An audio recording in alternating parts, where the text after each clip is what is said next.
नमस्कार दोस्तों, स्वागत है शोमुस बाली जी की और एक हेल्थ वीडियो में। इस वीडियो में हम बात करने वाले हैं आईवी फ्लूइड्स के बारे में। आईवी फ्लूइड्स के टाइप्स क्या है, अब अलग अलग प्रकार के आईवी फ्लूइड्स क्यों मौजूद है और वो अलग अलग प्रकार के आईवी फ्लूइड्स किस काम आता है। देखो, आईवी फ्लूइड्स मतलब इंट्रावेनस फ्लूइड, जो कि इंट्रावेनस थेरेपी के लिए यूज़ होता है हॉस्पिटल्स में। क्योंकि हॉस्पिटल्स में जो दवाइयाँ दिया जाता है जनरली पेशेंट्स को इंट्रावेनस दिया जाता है, क्योंकि यहाँ पे हाथ पे चैनल किया होता है, थ्रू चैनल उसको डिलीवर किया जाता है ताकि वो जल्दी से जल्दी ब्लड में आ सके, जल्दी से जल्दी उसका असर जो है वो शरीर में स्टार्ट कर सके। अब आईवी ट्रीटमेंट जो है वो कब ज़रूरत पड़ता है। देखो, ब्लड का जो वॉल्यूम है बहुत इंपॉर्टेंट होता है, वो वॉल्यूम मेंटेन करना। ब्लड का वॉल्यूम ठीक ठाक मेंटेन होगा तो ब्लड का जो प्रेशर है बॉडी में वो भी ठीक ठाक मेंटेन होगा, और वो ठीक ठाक मेंटेन होता है तो उस हिसाब से क्या होता है, ऑटोमेटिकली ब्लड वॉल्यूम ठीक मेंटेन होना, ब्लड प्रेशर ठीक मेंटेन होना, उसके साथ साथ ब्लड में जो इलेक्ट्रोलाइट्स मौजूद होता है वो ठीक मेंटेन होना बहुत इंपॉर्टेंट होता है।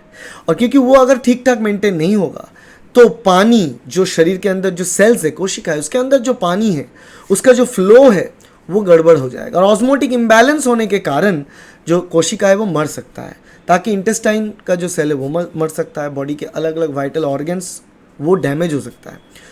तो जो होता है बहुत केसेस में, जब बॉडी में कोई टॉक्सिन आ गया हो या फिर बॉडी कोई शॉक पे चला गया हो, तब जाके ये इलेक्ट्रोलाइट इम्बैलेंस होता है, तब जाके ऑस्मोटिक इम्बैलेंस होता है, तब जाके ब्लड की वॉल्यूम में कुछ बदलाव होता है, तब हमें इंट्रावेनस फ्लूइड्स लेना पड़ता है। बहुत कॉमन सी बात है कि इंट्रावेनस फ्लूइड जो सबसे कॉमन है, जो सबको मतलब पता होना चाहिए, वो है सलाइन। 0.9% सोडियम क्लोराइड पानी में जो सोल्यूशन है उसको सलाइन बोलते हैं, और सलाइन जो है सबसे कॉमन प्रकार का आईवी फ्लूइड होता है। और बेसिकली सलाइन को एज ए मैट्रिक्स यूज़ किया जाता है, जिसके ज़रिए कोई भी एंटीबायोटिक्स देना हो या फिर कुछ अलग मेडिसिन देना हो तो जनरली सलाइन के थ्रू पुश किया जाता है बॉडी के अंदर चैनल के ज़रिए। तो ये चीज़ नॉर्मल स्टार्ट होता है। मगर अपार्ट फ्रॉम सलाइन अलग अलग प्रकार के अलग अलग टाइप्स के आईवी फ्लूइड्स हैं, उसका अलग अलग रिक्वायरमेंट है, चीज़ें हैं, उसके बारे में इस वीडियो में डिटेल में देखेंगे, टेबल को समझेंगे। मगर उससे पहले एक चीज़ आपको समझा दे कि बॉडी में जो ब्लड है वो ब्लड किस चीज़ से बना है, पानी और कुछ कोशिका, और उसके अलावा क्या है, उसमें कुछ प्रोटीन्स है। तो ये जो पानी है ब्लड में, मैक्सिमम पानी है ब्लड का, ये जो पानी है ये पानी की मौजूदगी बहुत इंपॉर्टेंट है, और पानी कोशिका के अंदर भी मौजूद है। ये पानी का जो मूवमेंट बॉडी में सेल्स या फिर कोशिका से ब्लड में आना, ब्लड से कोशिका के अंदर जाना, ये जो होल प्रोसेस है, ये प्रोसेस जो लॉ के तरह गवर्न होता है उसको हम ऑस्मोसिस बोलते हैं, लॉ ऑफ ऑस्मोसिस बोलते हैं। अब ऑस्मोसिस के जरिए वाटर फ्लो होता है। वाटर कैसे फ्लो होता है, एक सिंपल सी बात मैं आपको समझाने की कोशिश करता हूँ। देखो, अगर कहीं पे भी इलेक्ट्रोलाइट ज़्यादा, इलेक्ट्रोलाइट मतलब नमक को पकड़ के चल सकते हो, सोडियम पॉजिटिव चार्ज एक हो गया, एक ion, chloride negative charge ion हो गया, कैल्शियम पॉजिटिव चार्ज आयन हो गया। ऐसे ये पॉजिटिव और नेगेटिव चार्ज का जो आयन्स है वो सब मिलके इलेक्ट्रोलाइट्स बनता है। ये इलेक्ट्रोलाइट्स मतलब पॉजिटिव और नेगेटिव चार्ज के आयन कहीं पे अगर ज़्यादा हो तो वहाँ पर उस आयन की जो अमाउंट है, कंसेंट्रेशन है, उसको बैलेंस करने के लिए उस तरफ पानी का मूवमेंट होता है। समझ गया बात को। जिस जगह पे बॉडी में ऐसे इलेक्ट्रोलाइट का मात्रा ज़्यादा होगा, पानी का मूवमेंट उस तरफ होगा, उस दिशा में होगा, ताकि उसका कंसंट्रेशन को बैलेंस किया जाए। यही लॉ ऑफ ऑस्मोसिस है। ये हर वक्त होता है, नेचर में हर जगह होता है। शरीर में जो पानी मूवमेंट होता है वो सारे के सारे मूवमेंट ऑस्मोसिस के जरिए होता है। डायरेक्ट पानी के मूवमेंट कहीं पे नहीं होता है, सब इनडायरेक्ट मूवमेंट होता है पानी का। अब जब ऑस्मोसिस ये मूवमेंट है, मूवमेंट को समझने के बाद आपको एक और चीज़ समझना है। इस हिसाब से जो सोल्यूशन होगा उसको हम 3 प्रकार में डिवाइड कर सकते हैं। Isotonic solution, like isotonic, hypotonic solution and hypertonic solution, तीनों प्रकार के सोल्यूशन। ये टोनिसिटी क्या है, देखो, एक मानो एक एनवायरनमेंट है, एनवायरनमेंट में बाहर ज़्यादा इलेक्ट्रोलाइट्स आ गया और शरीर के अंदर कम इलेक्ट्रोलाइट आ गया, सेल के अंदर कम इलेक्ट्रोलाइट्स है, बाहर ज़्यादा इलेक्ट्रोलाइट्स है। तो as per law of osmosis पानी किस तरफ फ्लो होगा, शरीर से मतलब सेल से बाहर फ्लो होगा, कि बाहर इलेक्ट्रोलाइट ज़्यादा है। तो यहाँ पर बाहर इलेक्ट्रोलाइट ज़्यादा है तो बाहर का जो सोल्यूशन है उसको हम बोलेंगे हाइपरटोनिक। हाइपर वर्ड का मीनिंग होता है ज़्यादा होना, हाइपरटोनिक, ठीक है। अब अगर बाहर का जो सोल्यूशन है उसमें इलेक्ट्रोलाइट कम है, सेल्स के अंदर इलेक्ट्रोलाइट ज़्यादा है, तो पानी कहाँ पे फ्लो होगा, सेल के अंदर फ्लो होगा बाहर से, ठीक है। और यहाँ पे बाहर इलेक्ट्रोलाइट कम है, मतलब एनवायरनमेंट क्या होगा, हाइपोटोनिक होगा। हाइपो का मतलब होता है कम होना, तो हाइपोटोनिक सोल्यूशन वो कहलाएगा जहाँ पे इलेक्ट्रोलाइट कम होगा, आयंस जो है कम होगा, तो पानी वहाँ से शरीर के अंदर सेल के अंदर मूवमेंट होगा, तो ये होगा हाइपोटोनिक। और आइसोटोनिक, आइसो का मतलब होता है सेम, मतलब आप समझ चुके होंगे कि बाहर के इलेक्ट्रोलाइट सोल्यूशन, सेल के अंदर इलेक्ट्रोलाइट, दोनों का जो कंसेंट्रेशन है सेम होगा। इसके कारण पानी का जो नेट मूवमेंट होगा, पानी बाहर भी जाएगा अंदर भी आएगा, मगर उसका नेट मूवमेंट जीरो होगा, मतलब नेट कोई पानी बाहर नहीं जाएगा, कोई अमाउंट ऑफ वॉल्यूम ऑफ पानी अंदर भी नहीं आ रहा है। तो सेल की वॉल्यूम नहीं बढ़ेगा, सेल की वॉल्यूम नहीं घटेगा। मगर अगर सेल को, कोशिका को हम ऐसे पानी में रखें, ऐसे सोल्यूशन में रखें जहाँ के बाहर कम इलेक्ट्रोलाइट है, तो पानी अंदर की तरफ आएगा, सेल को बढ़ा देगा, सेल के साइज को बढ़ा देगा, वॉल्यूम को बढ़ा देगा। तो अगर सेल की वॉल्यूम को बढ़ाना है तो ऐसे सोल्यूशन में रखना है जो हाइपोटोनिक हो, और जो हाइपरटोनिक हो ऐसे सोल्यूशन में अगर सेल को रख देंगे तो पानी सेल से बाहर चला जाएगा, सेल डिहाइड्रेट कर जाएगा और मर जाएगा। थोड़ा कॉम्प्लिकेटेड लग सकता है क्योंकि साइंस स्टूडेंट्स को भी कॉम्प्लिकेटेड लगता है, अब एमएससी स्टूडेंट्स को भी ये टॉपिक हम समझाते हैं, उनको भी कॉम्प्लिकेटेड लगता है, तो आपको हो सकता है कॉम्प्लिकेटेड लगे, मगर अब यहाँ तक आप पहुँच चुके हैं तो आप जानते हैं कि कोई भी सोल्यूशन आप ले ले, कोई भी आईवी फ्लूइड ले ले, वो तीनों प्रकार में ही आएगा, आइसोटोनिक होगा, हाइपोटोनिक होगा या फिर हाइपरटोनिक होगा। अब इस तीनों प्रकार में अलग अलग नाम से ये डिज़ाइन किया गया है, अलग अलग नाम का आईवी फ्लूइड्स है। यहाँ पे एक टेबल आपको शो करते हैं, वहाँ पे हम बात करेंगे अलग अलग प्रकार का आईवी फ्लूइड्स क्यों दिया जाता है, यूज़ क्या है, और वो फ्लूइड देने के टाइम पे हमको किस चीज़ को खास ध्यान में रखना है, किस वाइटल फीचर्स को खास ध्यान में रखना है, डिटेल्स हम यहाँ पे आपको डिस्क्राइब करते हैं। Alright, so now here we are at my computer screen and we are going to talk about the types of IV fluids. Remember, isotonic, hypotonic, hypertonic. The first one we are going to discuss here, the very first one is the normal saline, which is an isotonic solution. This is nothing but 0.9% sodium chloride, simple नमक, ठीक है।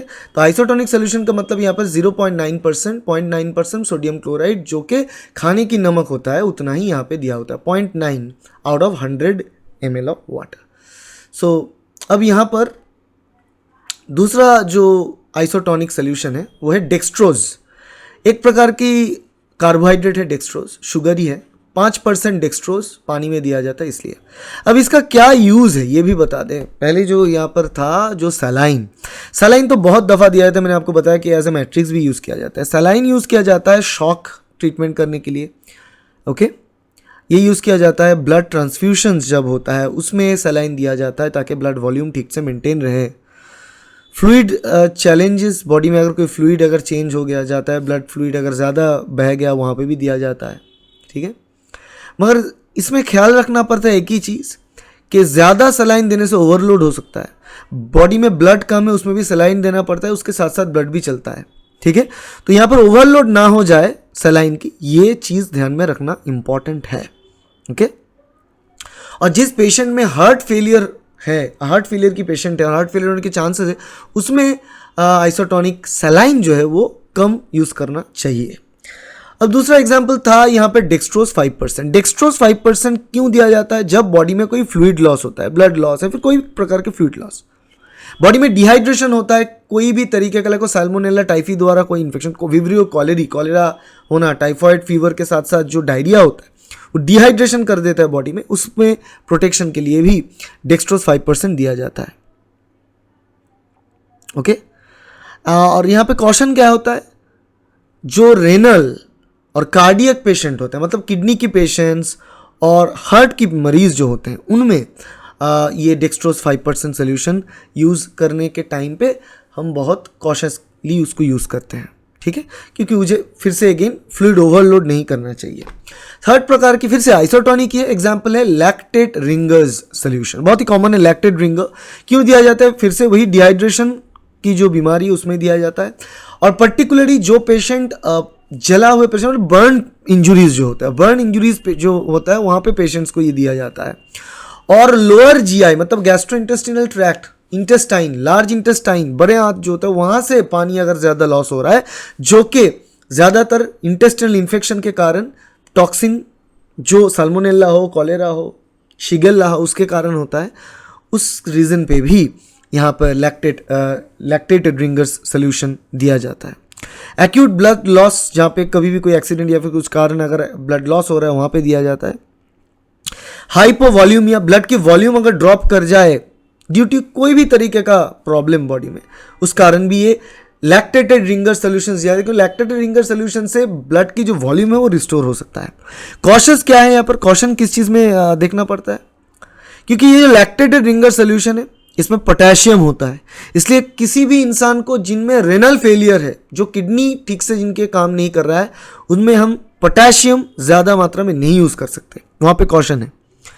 और liver की बीमारी जिन लोगों में है वहाँ पे भी हम उनको लैक्टेटेड रिंगर सोल्यूशन नहीं देते, क्योंकि इस सोल्यूशन में लैक्टोज शुगर मौजूद होता है, और जिन पेशेंट में लिवर की बीमारी है वो लैक्टोज को हजम ठीक से नहीं कर पाते हैं। और वैसे भी जिन लोगों में लैक्टोज इंटॉलरेंस है उनमें लैक्टेटेड रिंगर्स नहीं दे सकते, उसमें हम सिंपली रिंगर सोल्यूशंस देते हैं, ठीक है, लिंगर्स रेजेंट देते हैं। विदाउट द लैक्टोज सारे के सारे चीज़ें सेम ही रहता है, पोटेशियम भी रहता है, मगर उसमें लैक्टोज नहीं रहता है। फिर आता है हाइपोटोनिक सोल्यूशन। पता है हाइपोटोनिक, हाइपोटोनिक सोल्यूशन का मतलब है यहाँ पर पानी जो है अंदर आ जाएगा शरीर में। तो कब दिया जाता है, जब बॉडी में वाटर की ज़रूरत है, वाटर रिप्लेसमेंट चाहिए, तब दिया जाता है।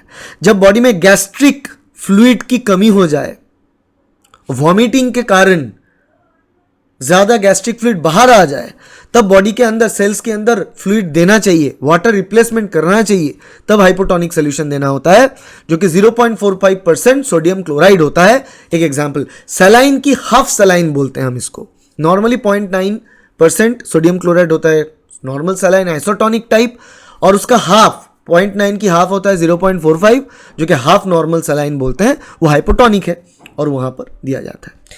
फिर और एक हाइपरटोनिक सोल्यूशन बात कर, हाइपरटोनिक कब हो जाएगा, अब डेक्सट्रोज की मात्रा हम बढ़ा देंगे। Dextrose 5% in normal saline, normal पानी में अगर डेक्सट्रोज की 5% बनाए तो वो आइसोटोनिक बनता है, मगर 5% डेक्सट्रोज अगर हाफ सलाइन में बनाए तब वो बन जाता है हाइपरटोनिक सोल्यूशन। आता है डायबिटिक एसिडोसिस और डायबिटिक कीटो एसिडोसिस बोल के, तब जाके ये hypertonic solution dextrose 5% half normal saline use किया जाता है, ठीक है। जो स्टार्टिंग में ये प्रोसेस स्टार्ट होता है हाइपोटोनिक सोल्यूशन यूज करके, जैसे कि लैक्टेटेड रिंगर सोल्यूशन हो गया, ठीक है, या फिर आइसोटोनिक सोल्यूशन नॉर्मल सलाइन हो गया, फिर सलाइन से ये मॉडिफाई करके हाइपरटोनिक सोल्यूशन चाहिए होता है, तब dextrose 5% in half normal saline use किया जाता है इन डीके ट्रीटमेंट, ठीक है। और ये कब यूज किया जाता है, जब ब्लड शुगर 250 मिलीग्राम पर डेसीलीटर से नीचे चला जाता है, तब जाके ये यूज किया जाता है शुगर को ठीक करने के लिए बॉडी में, ठीक है। उसके बाद आता है हाइपरटोनिक, और एक hypertonic solution 5% dextrose in normal saline, और भी हाइपरटोनिक हो जाएगा सोल्यूशन हाइपरटोनिक हो जाएगा। और यहां पर फिर से क्यों अगेन वही बात होता है, अगर कोई पेशेंट शॉक में चला जाता है और तब जाके प्लाज्मा एक्सपेंडर्स बोल के कुछ एक इलेक्ट्रोलाइट की कंपोजिशन होता है प्लाज्मा एक्सपेंडर्स, अगर प्लाज्मा एक्सपेंडर्स अवेलेबल नहीं है और पेशेंट शॉक में चला गया, तब डेक्सट्रोज 5% इन 5% सलाइन में यूज किया जाता है।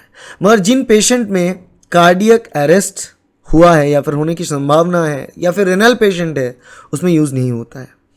और आखिरी जो सबसे हाइपोटोनिक इस लिस्ट में वह डेक्सट्रोज 5% इन वाटर, नॉर्मल पानी में डेक्सट्रोज को 10% डेक्सट्रोज इन वाटर, 10% डेक्सट्रोज पानी में अगर यूज किया जाए बहुत हाइपरटोनिक हो जाएगा। वो कब यूज किया जाता है, वाटर रिप्लेसमेंट के तौर पे यूज किया जाता है, ठीक है। और सम न्यूट्रिशन चाहिए, जब बॉडी को ग्लूकोज चाहिए, क्योंकि डेक्सट्रोज यहाँ पर 10% डेक्सट्रोज एक शुगर है, बहुत ज़्यादा शुगर बॉडी में ट्रांसफ़र किया जाएगा। तो जब ब्लड शुगर बॉडी में कम हो जाता है, बहुत गिर जाता है और पेशेंट ब्लड शुगर कमी के कारण बेहोश हो जाते हैं, उस सिचुएशन में यूज़ कर सकते हैं। मगर फिर भी यहाँ पर जब आप यूज़ करेंगे 10% डेक्सट्रोज इन वाटर, तो आपको पेशेंट की ब्लड शुगर लेवल को मॉनिटर करना चाहिए। बहुत दफ़ा ऐसा होता है कि पेशेंट को इंसुलिन इंजेक्शन चल रहा हो, इतना ज़्यादा इंसुलिन इंसर्ट हो चुका है ज़रूरत से ज़्यादा, तो वहाँ पे क्या हो सकता है, कभी कभार जो है ये शुगर बहुत ड्रॉप हो सकता है शरीर में, तो तब जाके ये hypertonic dextrose 10% in water use किया जा सकता है। तो these are all types of IV fluid, basic types और भी एग्जाम्पल्स है, जैसे कि प्लाज्मा एक्सपैंडर्स के बारे में हम बोल रहे थे, तो ऐसा कुछ प्लाज्मा एक्सपैंडर्स भी है। तो ये normal list of intravenous fluids जो हम यूज करते हैं हॉस्पिटल्स में, इंटेंसिव केयर यूनिट्स में। ठीक है, तो आशा करते वीडियो अच्छा लगे और आप आइसोटोनिक, हाइपरटोनिक को समझ पाए। वीडियो अच्छा लगे तो वीडियो को लाइक ज़रूर करना, शेयर करना अपने दोस्तों के साथ और सब्सक्राइब करना इस चैनल को, ताकि ऐसे वीडियो आपको मिलता रहे। Thank you, bye.